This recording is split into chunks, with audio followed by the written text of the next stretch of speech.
Do you know that squeezing this acupressure point in a hospital setting reduced post-surgical pain by 50%, reducing the need for pain medications? These points really work, but in a profit-driven culture, even in healthcare, reducing the needs for medications is not a desire. It might be a desire for you. Would you like to use some acupressure to reduce your needs for medication, to reduce your needs for approval, to get more centered to your heart? They describe that as like your spiritual center is your heart.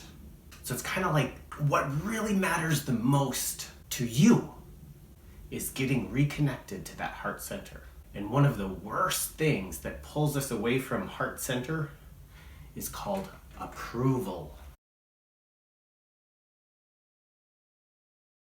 Aiming our heart at approval takes us outside of ourselves. So instead of looking at what does this want, we're looking over there and going, I wonder what she wants.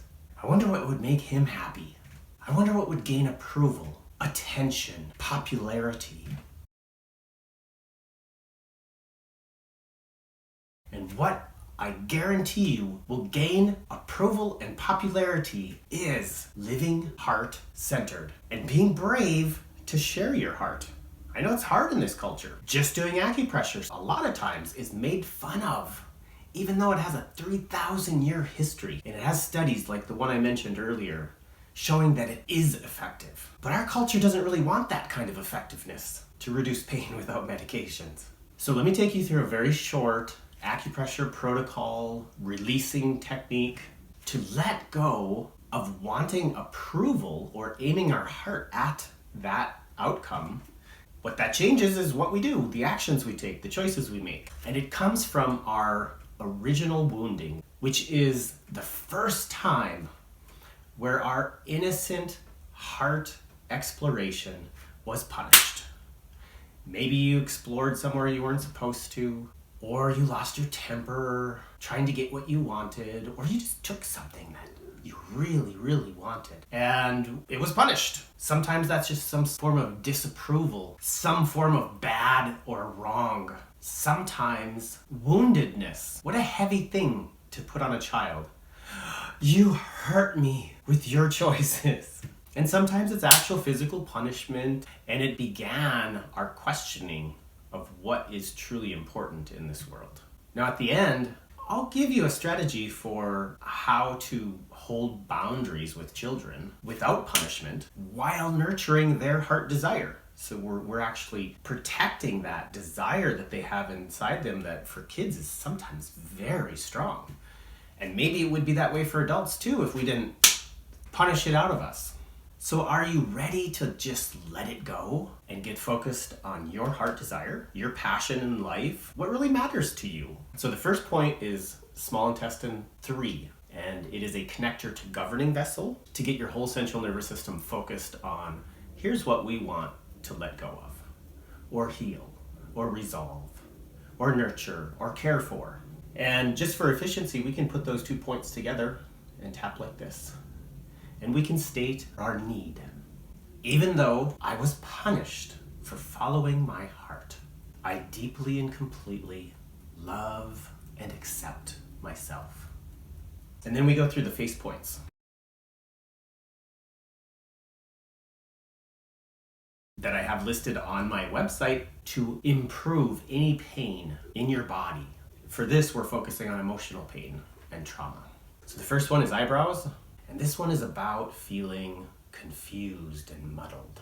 So we can connect to that, being hurt for following our heart desire. Not when we were fed up and doing what we wanted in some sort of rebellion, but that first time where we meant no harm. We weren't trying to break any rules or laws. We were just innocently exploring, and somebody attached pain to that, even if it was just disapproval. Side of the eyes, this one is about anger. So when we're hurt, punished, called bad and wrong, there's a part of us, even if we don't express it, that's like, stupid face. And so just connect to that part that feels miffed that people would hurt you when you had no intention to hurt.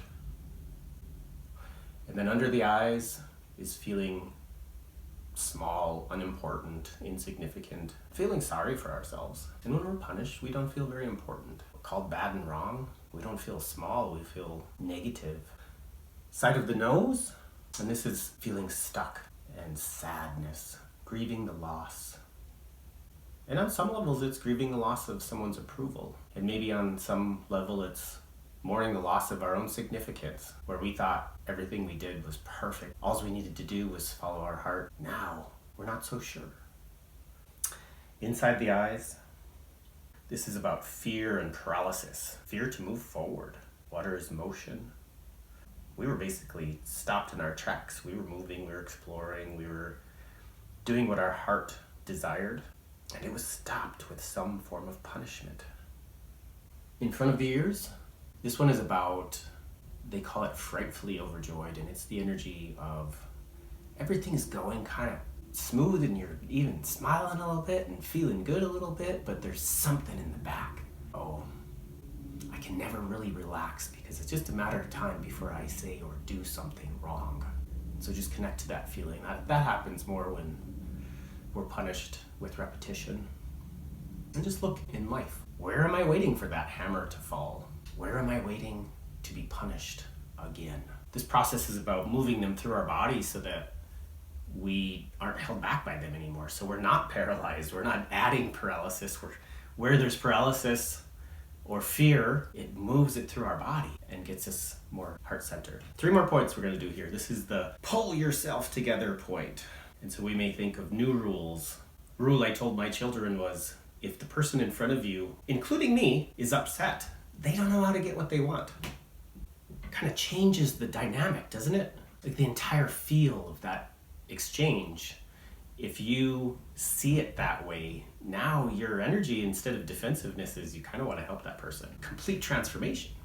Collarbone, this is called the Weariness Point. It's kind of like Costco. It's got everything the body needs.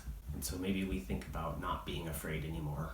What if we weren't afraid of being laughed at or made fun of? And we just shared our heart, and there's somebody over there, maybe that whole crew is laughing, but there's somebody over there that it connects with. And you just healed a whole bunch of fear, letting somebody know that you get them. Under the arms, this is the great Lao. Lao is embrace, so it's kind of like a hug for our entire body. It's a self-love point. In the 5 elements tradition, each element has partnership, the liver and the gallbladder, and so this brings the masculine and feminine together in our body. So this is kind of about finding that perfect balance point, that perfect self-love, so that we're excited to share our heart with others. All right, if you'll stick around, I'll go over my approach, the 5 elements approach, the natural law approach to holding boundaries without punishment. Nobody's perfect, so every child needs this healing and reconnecting to heart center.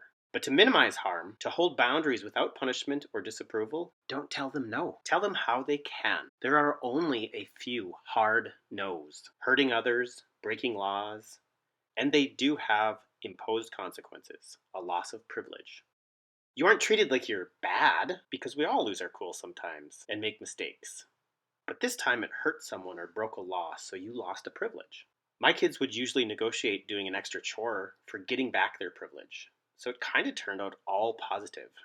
Anything else? Tell them how they can. First step is to really care about what they want, almost as much as they do, and teach them how to get what they want.